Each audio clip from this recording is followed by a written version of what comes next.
Greetings and salutations, everyone. My name is Andrew Kirikoff, and welcome to my YouTube channel. Today, we're going to be talking about my must-draft sleeper wide receivers for the 2021 fantasy football season.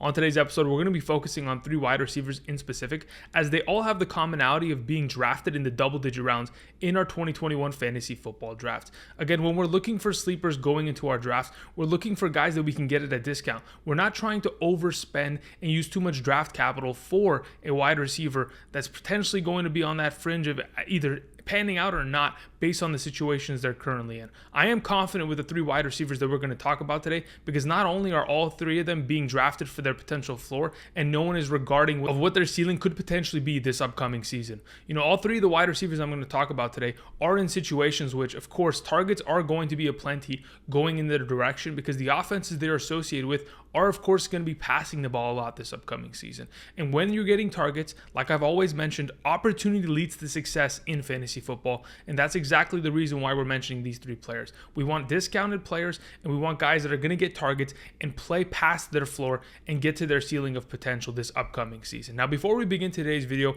I of course want to take the opportunity to thank you guys for the incredible support. For those of you guys who come every day, smash that like button, comment down below, asking questions, of course engaging with the community. For those of you who have not yet done so, make sure you subscribe to the channel. Again, we are making fantasy football content here on the daily for the entirety of the 2021 season, whether it's this entire off season with a bunch of videos coming down the line into the regular season and on. We're trying to help you guys win some 2021 fantasy football championships. So subscribe to the channel, join the community, make sure you click that bell notification button. Of course, it notifies you as soon as my latest video has dropped to make sure that you are up to date on all things related to fantasy football. All right, without further ado, let's get into today's content, beginning off with the thumbnail player of today, which is Marvin Jones Jr. Now, Marvin Jones this offseason went from being the Detroit Lions' #1 wide receiver, of course, with Golladay injured last year, to being a member of the Jacksonville Jaguars. They signed him for a 2-year, $14.5 million deal. And not only is he bringing the veteranship, of course, he's been in the league for quite some time, and his experience to the Jacksonville Jaguars, but he's going to potentially be the #1 wide receiver for a young Trevor Lawrence. Now, I understand there's a little bit of a contested argument as to whether or not Marvin Jones Jr. and or DJ Chark, Laviska Shenault can be vying for that #1 spot. But that's exactly the conversation we're having, because again, at this current moment in time, there isn't a defined #1 wide receiver for the Jacksonville Jaguars, though many people may think it is Chark or Shenault. And based on their ADPs, because again, they are being drafted ahead of Marvin Jones, it seems like the public's opinion is going in that direction. But I think otherwise. I think Marvin Jones can absolutely be the #1 wide receiver by the end of the 2021 season for the Jacksonville Jaguars, based on his past experience and the productivity that he's shown with the Detroit Lions over the past couple seasons. Now, just to put it into perspective, in a half PPR scoring format, Marvin Jones, as of the last couple seasons, has finished as the number 17, 27, 9, and 22 overall wide receiver in a half PPR scoring format. Again, he's been a wide receiver 2 generally, and the years that he's, of course, gotten injured or missed a significant amount of time, his statistics have taken a hit. But ultimately, over the last 4 to 5 seasons, when healthy, Marvin Jones has been a huge part of this offense and has served Matthew Stafford well, whether he's been the #2 or the #1 wide receiver of the respective offense.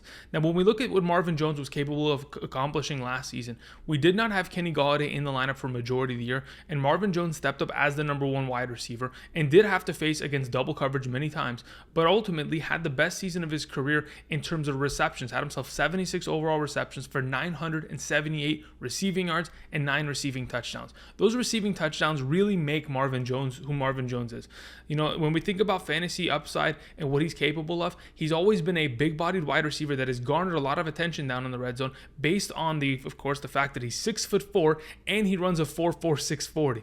So that combination of height and speed, along with the fact that he's consistently getting the eye and the attention of Matthew Stafford, of course, has correlated to him scoring consistent amount of touchdowns year over year. But in the games without Matthew Stafford, because of course he's missed time over the last 2 seasons, he hasn't been as pretty of a fantasy prospect, to say the very least. But in the last 2 seasons, 2019 and 2020, when Marvin Jones and Matthew Stafford have both been on the field together as full plays, Marvin Jones in those 23 games has averaged 12.93 fantasy points per game. Now, I understand going from Matthew Stafford to David Blau is a pretty big difference, but going from Matthew Stafford to Trevor Lawrence should not hurt Marvin Jones that much as long as he's getting the opportunity. Speaking of opportunity, in the past 2 seasons with Matthew Stafford, Marvin Jones has had 29 red zone targets for 12 touchdowns down in the red zone.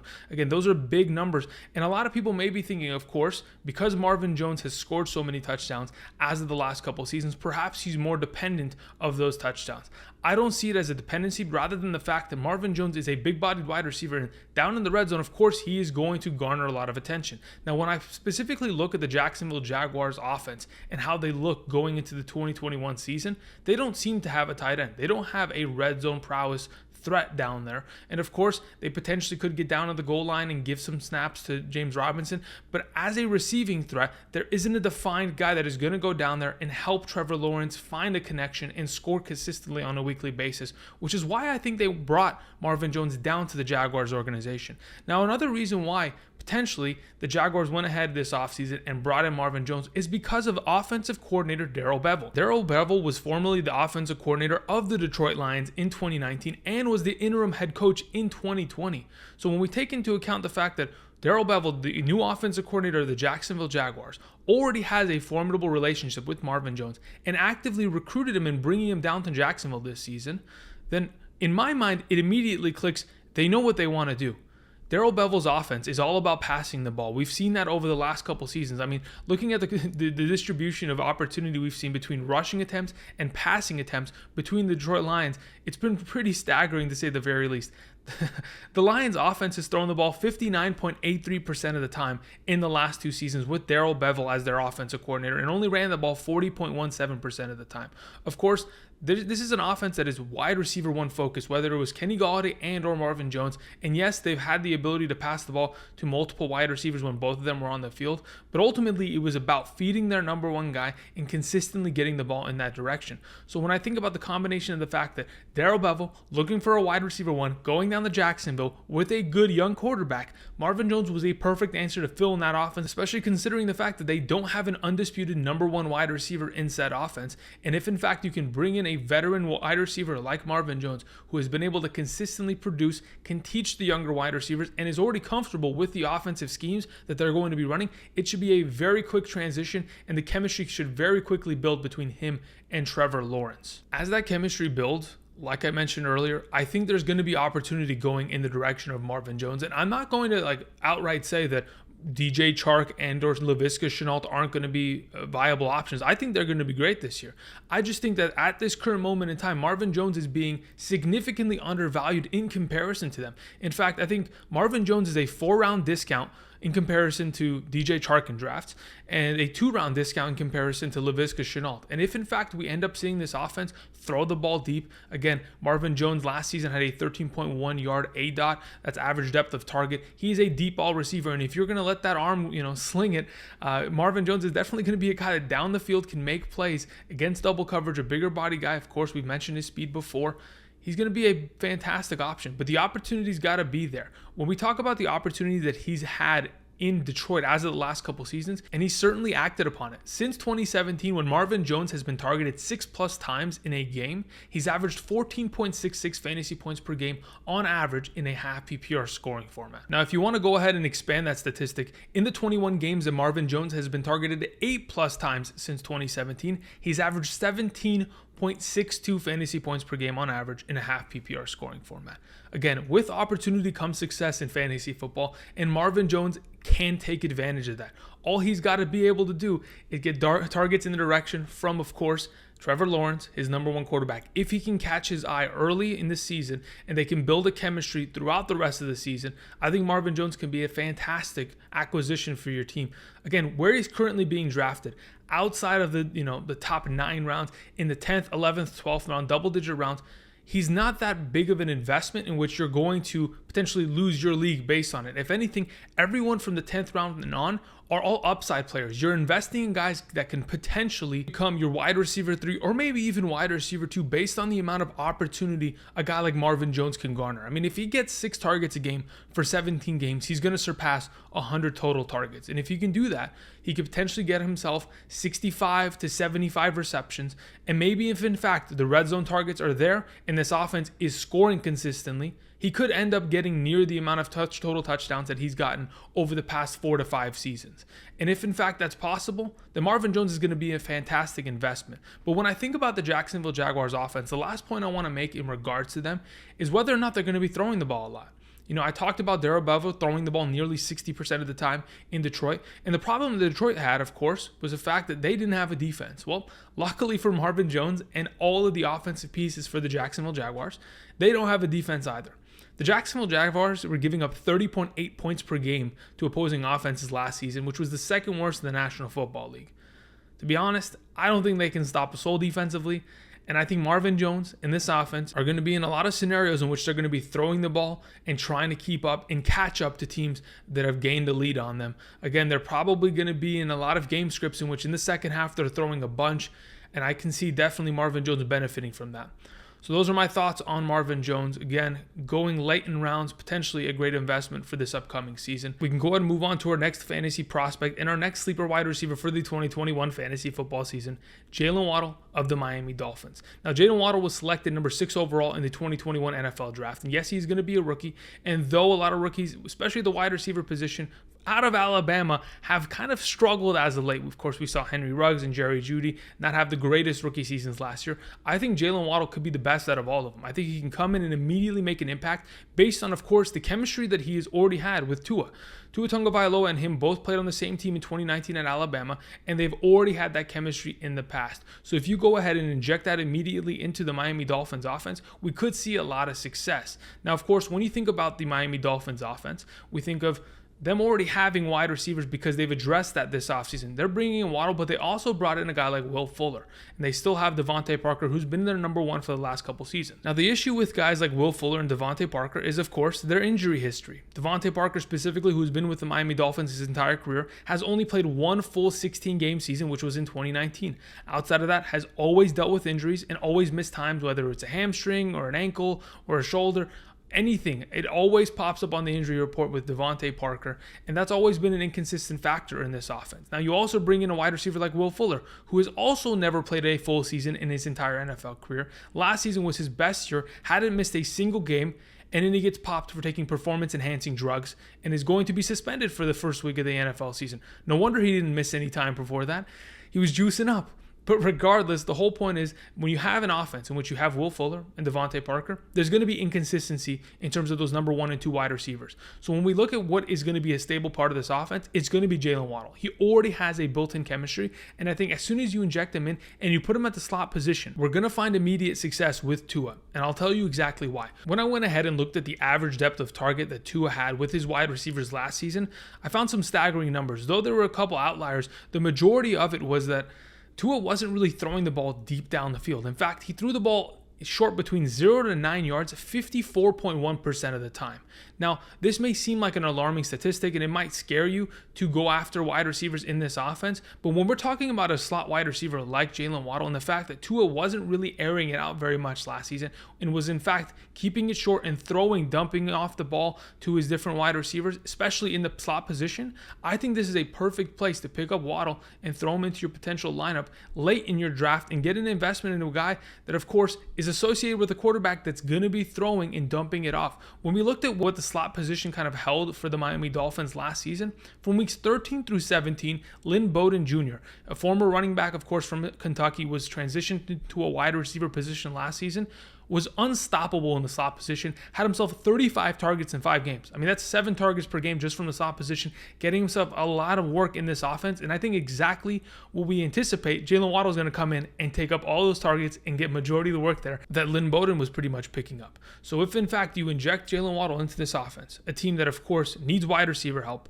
that needs some sort of chemistry with Tua because, again, he was struggling a lot in his first year. You bring in a wide receiver that, according to Pro Football Focus, had 150.6 passer rating from the slot position. I think Jaylen Waddle could be one of these rookie wide receivers that pop off. Now, the last statistic that I didn't mention is at the top of the screen is what he was able to do at Alabama last season. He only played 4 regular season games before breaking his ankle. And I know you may be thinking, Andrew, Jaylen Waddle missed a lot of time. A broken ankle is different than consistent hamstring injuries. We have to all understand that because Devontae Parker and Will Fuller that have had consistent hamstring injuries. A broken ankle is a fluke incident. It happens, so be it. He recovered, he'll be fine. Jaylen Waddle last season in the 4 games that he played had 25 receptions, 557 receiving yards, and 4 receiving touchdowns. The guy was averaging at least 125 receiving yards, a touchdown a game, getting a boatload of receptions when he was healthy last year. I think there's a very good opportunity for Jaylen Waddle, now that he's healthy, in an offense that he'll be comfortable with,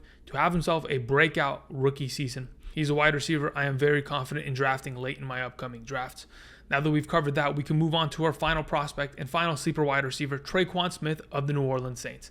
Now, I know the immediate thought may be, Andrew, Tre'Quan Smith has never been able to do anything. He has literally been irrelevant for 3 consecutive years. Though we have believed in him, he has never been able to break out from just being an average, mediocre wide receiver that the Saints trying to pop up every offseason with the articles that they and the quotes that they give. It's just not going to work, Andrew. And trust me, I believe you. I have been burnt more than just about anybody by Tre'Quan Smith. But let me just kind of give you my piece and give you my argument, because going into the 2021 season, there's going to be no Michael Thomas. There's going to be no Jared Cook. So who's going to be catching the ball for the New Orleans Saints? Alvin Kamara. Great. Who else? Anybody know? Right? Nobody else except for Tre'Quan Smith. When we're talking about experience in this offense, Tre'Quan Smith has it. And though he hasn't been able to take the experience and maybe develop into the receiver they anticipated him to become, I think he has a great load of opportunity going into 2021, because Michael Thomas will be missing time and Tre'Quan Smith will be treated as the number 1 wide receiver in terms of overall targets and usage in this offense. Now, let's talk about what Tre'Quan did last year. In 2020, had 34 total receptions for 448 receiving yards and 4 total touchdowns. Are those numbers great? Absolutely not. We're not banking on those numbers. We're banking on the potential of what he is capable of if, in fact, given opportunity. Now, like I mentioned earlier, Michael Thomas will be on the physically unable to perform list, and the current projection is that he'll return by week 7. Now, if in fact that's the case and he actually does return, that's great. But from what I'm hearing, Michael Thomas and the organization, the New Orleans Saints, have a little bit of a rift between them. They're not communicating well. In fact, we've seen, of course, those cryptic tweets. It seems like Michael Thomas could potentially be traded this upcoming season or maybe beyond. Just depends on how this entire situation pans out. But just even going back to last year, remember, he punched one of his teammates at practice. There's been consistent issues. We even heard whispers of him potentially being traded last year. The injury news, everything that's going on, it's not looking good. But it's looking great for Tre'Quan Smith. He's going to be the number 1 wide receiver for this offense from weeks 1 through 7, but maybe even beyond. And when we think about this offense, there's no more Drew Brees, no noodle neck, noodle arm, whatever the heck that was last year. We have either Taysom Hill or Jameis Winston. And by all accounts, it seems like Jameis Winston's going to win that job. Luckily for them, Tre'Quan Smith and Jameis Winston worked out all offseason together to build that chemistry in order to kind of make that QB1 to wide receiver 1 combination even that much more flawless. So when we go into the season, we're thinking Jameis is the quarterback. They're throwing the ball a bunch. If they're throwing the ball a bunch, Jameis is going to throw picks. Then they're going to have to come back in the game and throw it accordingly, potentially in the direction of course, Tre'Quan Smith. Now, when opportunity has knocked on Tre'Quan Smith's door, it hasn't even been that much. But in the games that he's had 4+ targets in his career, he's averaged over 10 points, 10.24.5 PPR, which of course isn't the greatest number. But hey, a 10-point wide receiver in the plus 13th round, I saw him get drafted in the 14th round the other day in a half PPR. He's going to be the number 1 for this team going into week 1. So why not potentially invest, especially with this offense and how it's built? They're going to have to throw the ball. Last season, even with Taysom Hill in the game, they threw the ball 37 times against the Atlanta Falcons, 38 times against the Philadelphia Eagles. They're going to throw the ball a bunch. Doesn't matter who's at the quarterback position. It's about locking down targets with the wide receivers and getting good investments here. Now, last season, even when Michael Thomas was down, you may be wondering, why didn't Tre'Quan Smith step up there, Andrew? Well, because Emmanuel Sanders was the number 1 wide receiver at that point. Emmanuel Sanders last season, in the 11 games that he had 5+ targets for the New Orleans Saints, he averaged 11.83 fantasy points per game on average. So again, depending on who's getting the targets in this offense, that's who's going to be the most valuable receiving option. Now, of course, Alvin Kamara is going to get his 12 targets per game, hopefully this upcoming season, and give us, PPR fiends our extra oomph in terms of giving us more confidence to draft him.